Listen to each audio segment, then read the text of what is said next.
Harta diwakafkan sampai, doa sampai, tahlil tak sampai. Tahlil itu kan bukan amal yang bukan amal baik juga ke. Quran tak sampai. Quran tak sampai. Macam mana Quran tak sampai? Quran itu bukan amal soleh juga ke.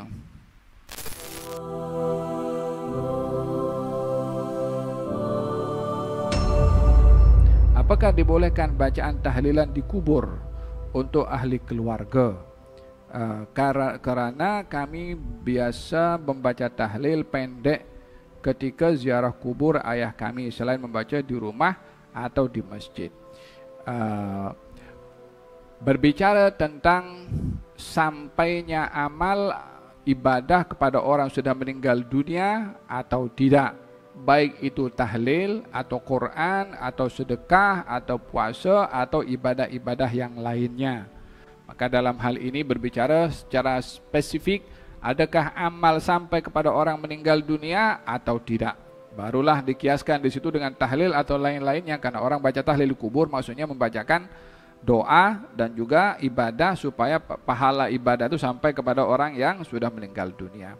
Fil hadis dinyatakan kalau orang itu meninggal dunia dan ada hutang puasa, maka walinya hendaklah menggantikan dengan puasa.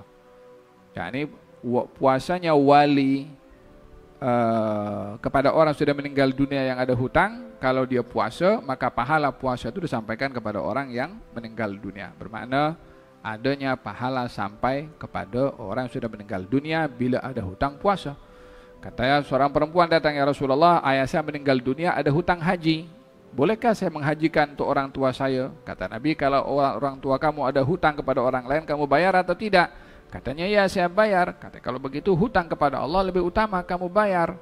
Maksudnya hajilah untuk orang tua kamu dan pahalanya akan sampai kepada orang tua kamu yang sudah meninggal dunia. Dalam hal ini pahala sampai kepada orang yang sudah meninggal dunia. Itu kan dia punya hutang, itu kan wajib untuk dia bayar. Oke, yang ini yang biar sepakat dulu pahala itu sampai. Jadi untuk menafikan pahala itu tidak sampai, ini orang diperintahkan puasa untuk orang meninggal dunia. Kalau ada hutang puasa, diperintahkan haji kepada orang yang sudah meninggal dunia kalau tidak melaksanakan haji. Kalau tidak sampai mutlak, kenapa Nabi suruh untuk menggantikan haji atau puasa? Satu. Yang kedua, baginda Rasulullah SAW bersabda, bila orang meninggal dunia terputus amalnya kecuali 3, sedekah jariah, ilmu bermanfaat, dan juga doa anak yang saleh.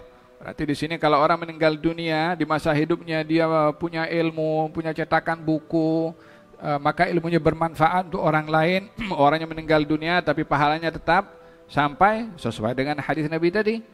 Atau hartanya dia punya duit diwakafkan untuk hospital, untuk rumah sakit, untuk anak yatim, untuk untuk madrasah dan seterusnya. Selagi dia bermanfaat untuk hal-hal kebajikan, maka pahalanya sampai juga kepada orang yang meninggal dunia itu. Bermakna di sini tetap sampai amal kepada orang yang sudah meninggal dunia, walaupun ini bukan hal yang wajib. Dan anak yang soleh mendoakan kepada orang tuanya, maka doa anak pun juga sampai kepada orang tuanya. Pahala yang dilakukan oleh anak sampai juga kepada orang tuanya. Kalau seorang sahabat Nabi mengatakan, ya Rasulullah, ibu saya meninggal dunia, yang kalau dia masih hidup dia akan bersedekah. Bolehkah saya bersedekah untuk ibu saya? Katanya ya. Maka dia buat perigi dan bagi tahu ini untuk ibunya Sa'ad. Sahabat itu namanya Sa'ad. Ini sedekahkan untuk ibunya Sa'ad. Maka sedekah itu diinfakkan oleh si anak untuk orang tuanya. Berarti sedekah dengan mewakafkan perigi tadi untuk orang tuanya sampai juga kepada orang tuanya sudah meninggal dunia.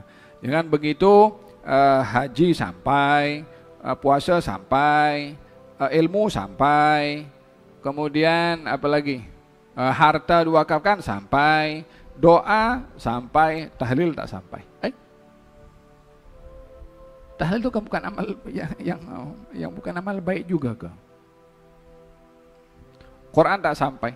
Quran tak sampai. Macam mana Quran tak sampai? Quran itu bukan amal soleh juga ke. Ada sahabat Nabi bernama Amr bin As, katanya kalau saya meninggal dunia, tunggulah saya, yang dengan membaca Quran selama mana orang melakukan penyembelihan kambing sampai selesai, suruh duduk untuk tidak tinggalkan setelah dikebumikan. Kira-kira Amr bin As berwasiat kepada kepada orang-orang itu untuk menunggu selama orang menyembelih kambing. Kira-kira menunggunya tengok dulu apa dia buat dalam itu. Wala tunggu dia baca-baca. Kau tunggu baca-baca, bukan tunggu-tunggu supaya menunggu saja. Nah, katanya sehingga saya merasa tenang ditemani, sehingga 2 malaikat yang datang kepada saya untuk menyoal, saya merasa ditemani. Faham tom? Kalau Imam An-Nawawi dalam kitabnya Al-Adhkar menganjurkan supaya orang membaca Quran di sekeliling kubur. Kalau sudah meninggal dunia, baca Quran di situ.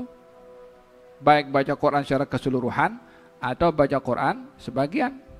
Fil hadis dinyatakan baginda Rasulullah bersabda, Iqra'u ala mautakum surat Yasin.